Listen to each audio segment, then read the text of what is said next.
ওনারা বলতেছেন যে এখানে একটা চরমপন্থা বা উগ্রপন্থার সুযোগ তৈরি হয়েছে নতুন যে পরিস্থিতির কারণে, হাসিনা চলে যাওয়ার কারণে। কিন্তু আমরা মনে করি যে এইটার সুযোগটা নিতে দেওয়া হবে না। আমি এখানে শহীদ মাসুম মিয়ার ফ্যামিলি মেম্বারদের দেখতে আসলাম, ওনার কবর জিয়ারত করলাম।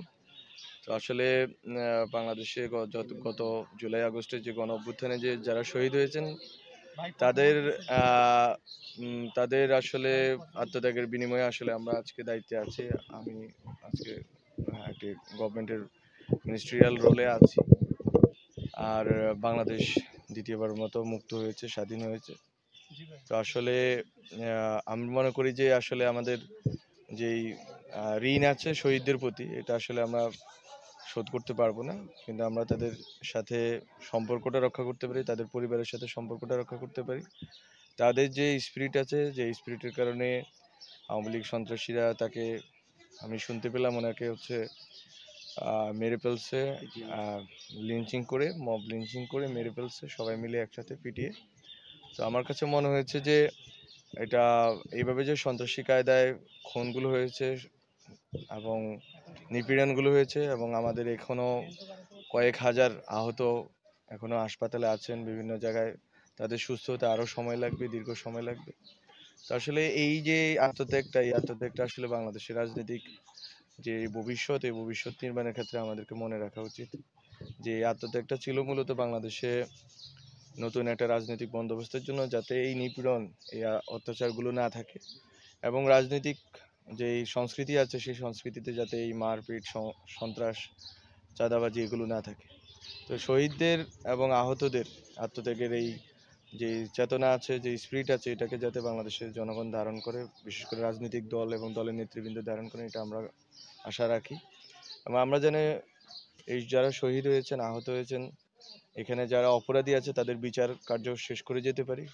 পুরোটা হয়তো শেষ করা সম্ভব না, বিচার কার্যের আমাদের যে আদালত প্রক্রিয়া, আদালতের যে বিচার প্রক্রিয়া আছে, এই বিচার প্রক্রিয়াটা অনেক দীর্ঘসূত্রিতার। যে আমরা চেষ্টা করব ট্রাইব্যুনাল এবং আরও বিভিন্ন মাধ্যমে যেখানে যেখানে মামলা হয়েছে আমরা চেষ্টা করব মামলাগুলোকে চালিয়ে যাওয়ার, এবং শহীদ পরিবারগুলো যাতে বিচার পায় এটা নিশ্চিত করার চেষ্টা করব। এবং শহীদদের আকাঙ্ক্ষার যে বাংলাদেশ, এটা নির্মাণের জন্য আমাদের বর্তমান অন্তর্বর্তীকালীন সরকার যে চেষ্টাগুলো চালিয়ে যাচ্ছে, আমরা মনে করি বাংলাদেশের জনগণ এটার সাথে আছে, এই স্পিরিটের সাথে আছে এবং আমাদের সাথে আছেন। এবং রাজনৈতিক দলগুলো যদি সর্বোচ্চ সহযোগিতা করে এবং সদিচ্ছা প্রকাশ করে সবাই মিলে, তাহলে আমরা মনে করি যে আমরা একটা নতুন বাংলাদেশ গড়তে পারবো।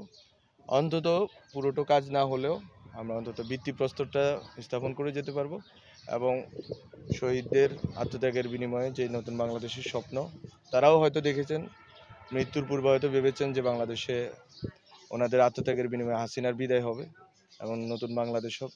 আমরা মনে করি সেই স্বপ্নটা বাস্তবায়ন করে যাওয়াটাই আমাদের একমাত্র লক্ষ্য হওয়া উচিত। তো আমি আজকে ওনার কবর জিয়ারত করলাম, এবং আমি আশা রাখি যে বাংলাদেশে যেখানে যেখানে শহীদ ফ্যামিলি আছে তারা সুরক্ষিত থাকবেন এবং তারা মানুষের সম্মান শ্রদ্ধার মধ্যে থাকবেন, এবং যারা আহতরা আছেন তারা দ্রুত সেরে উঠবেন এবং বাংলাদেশ বিনির্মাণের ক্ষেত্রে তারা তাদের বুদ্ধি, প্রজ্ঞা, শক্তি দিয়ে ভূমিকা রাখবেন। এবং আমরা বাংলাদেশের জনগণকে সাথে পাবো আমাদের যে যতটুকু সময় আমরা আছি। তো এতটুকুই বলা ছিল আজকে। আমাদের কাছে যেটা স্পষ্ট হচ্ছে যে বাংলাদেশে আসলে আহ, ওনারা বলতেছেন যে এখানে একটা চরমপন্থা বা উগ্রপন্থার সুযোগ তৈরি হয়েছে নতুন যে পরিস্থিতির কারণে, হাসিনা চলে যাওয়ার কারণে। কিন্তু আমরা মনে করি যে এইটার সুযোগটা নিতে দেওয়া হবে না। এটা আমাদের সরকারের পক্ষ থেকে অবস্থান হচ্ছে, এই সুযোগ কাউকে নিতে দেওয়া হবে না। বরং বাংলাদেশের যে গণতান্ত্রিক ব্যবস্থা আছে, এই গণতান্ত্রিক ব্যবস্থা সুরক্ষা এবং গণতান্ত্রিক পদ্ধতি তে দেশ পরিচালনার ক্ষেত্রে আমরা খুবই বলিষ্ঠ ভূমিকা রাখব, এবং আমরা রেখেছিও বটে। এবং সামনে থেকে আমরা চেষ্টা করব বাংলাদেশে যাতে হচ্ছে যে কোনোভাবে উগ্রপন্থা, কোনো ধরনের উগ্রপন্থা, ধর্মীয়, রাজনীতিক কোনো রকম উগ্রপন্থায় যাতে বাংলাদেশে মাথাচাড়া না দিতে পারে, এবং বাংলাদেশকে যাতে আমরা একটা গণতান্ত্রিক যে রূপান্তরের ক্ষেত্রে ডক্টর মোহাম্মদ ইউনূসের নেতৃত্বে আমরা কাজ করছি, এটা যাতে আমরা সাধন করে যেতে পারি, এবং নির্বাচনের মাধ্যমে যথাসময়ে আমরা যাতে গণতান্ত্রিক একটা রূপান্তরে ভূমিকা রাখতে পারি, এটা হচ্ছে আমাদের একমাত্র চাওয়া। কোনোভাবেই উগ্রপন্থার অবস্থান বাংলাদেশে হবে না।